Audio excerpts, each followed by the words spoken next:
Loche. Alors aujourd'hui vous retrouvez Bout du Toulouse pour la toute première vidéo de la rubrique Fais tes valises. Et pour fêter ça, on vous amène à Malte. Alors Malte c'est quoi? En fait c'est un pays insulaire. Insulaire c'est le mot compliqué pour dire que c'est tout simplement une île. Et est-ce que vous savez où se trouve Malte? Alors si vous ne savez pas, moi je vais vous le montrer. Malte c'est ici. Alors Malte, comme vous le voyez sur la carte, est composée de 3 îles principales qui sont Malte, Gozo et Comino. Aujourd'hui on va uniquement vous parler de Malte et de Comino parce que Gozo est une île assez grande et il faut le prévoir lorsqu'on part pendant 2 semaines. Ici on parlera d'un séjour d'une seule semaine. Alors Malte a eu l'excellente idée de se positionner stratégiquement en plein cœur de la Méditerranée, ce qui fait qu'elle a des influences d'un peu partout, d'Italie, du Maghreb, mais aussi de l'Angleterre. Et tu vas me dire, l'Angleterre c'est pas du tout dans la Méditerranée. Et tu as raison, en fait elle a été une colonie anglaise jusqu'en 1964. Et Malte, c'est une destination hyper balnéaire?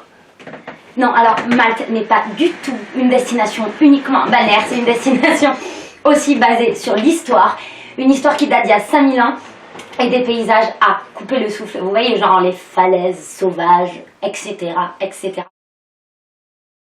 Alors si tu as la chance de vivre à Toulouse, tu seras ravi d'apprendre qu'il y a des vols directs entre Toulouse et La Valette, qui est la capitale de Malte, proposés par Air France.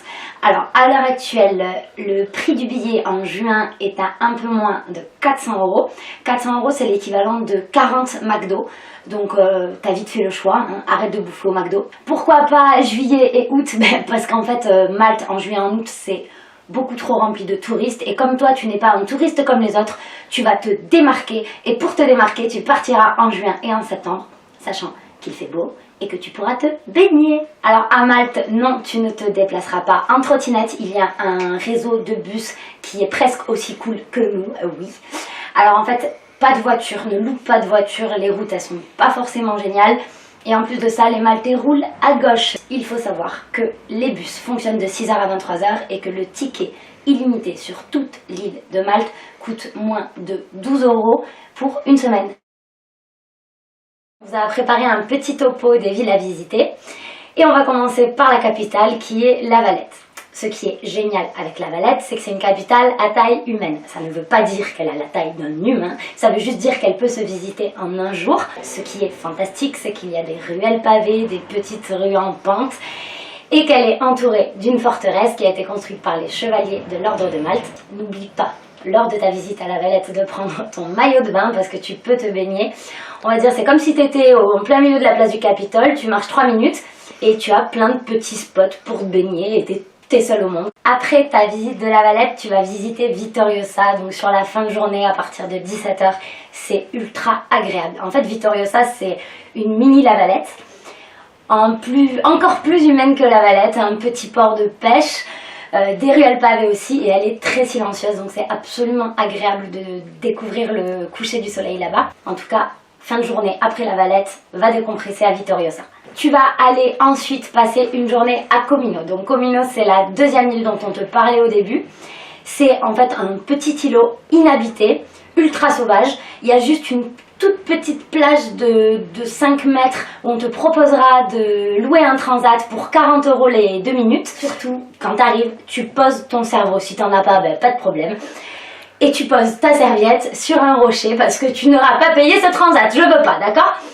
Donc, ce que tu vas faire, c'est bronzer, nager, aller observer les poissons avec un masque et un tuba. Hein, on n'en avait pas, donc on a été obligé de faire comme ça pour que tu t'imagines.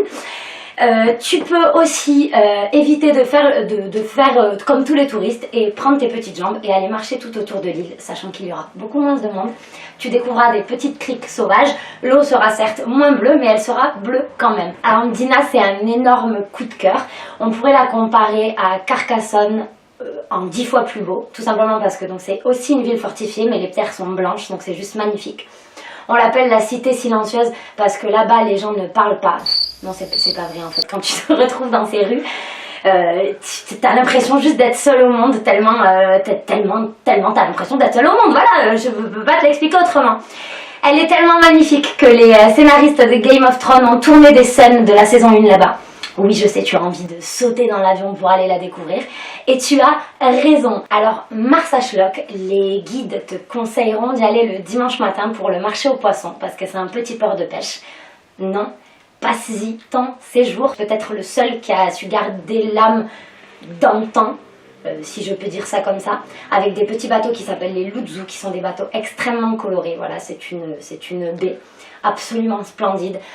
Un esprit très méditerranéen. L'atout non négligeable de Marsachloc, c'est que tout autour, il y a des petites criques dans lesquelles tu pourras te baigner, où tu seras souvent seul au monde.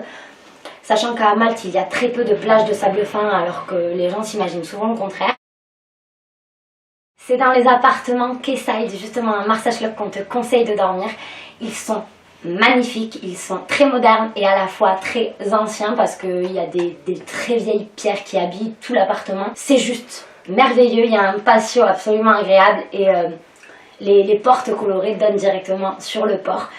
Le tout pour 400 € par semaine. Alors tu vas sûrement te demander, mais ils sont comment les Maltais? Alors les Maltais, ils sont très discrets au premier abord, ils vont pas te sauter dessus en te faisant des bisous, hein. Mais dès que tu vas aller vers eux pour leur demander quelque chose, dès que tu vas montrer que tu t'intéresses à leur culture, ils vont se révéler des êtres humains adorables.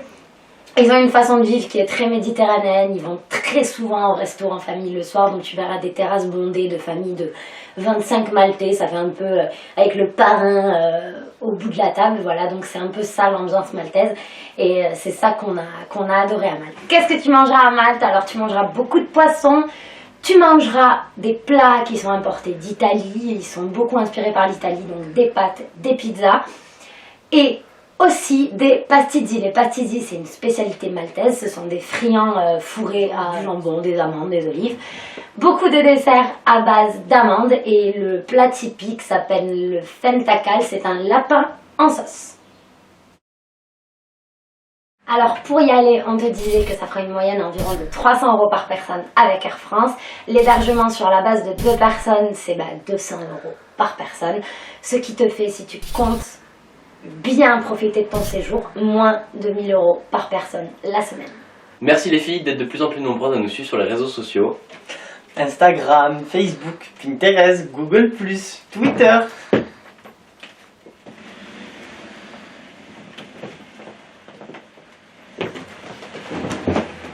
Enfin bref, merci beaucoup pour avoir regardé cette vidéo et on espère que vous serez encore plus nombreux à la prochaine. A plus. Comino, c'est la journée farniente, paradisiaque, bonheur, sexe, joie, non mais sexe, pourquoi j'ai dit sexe? Parce que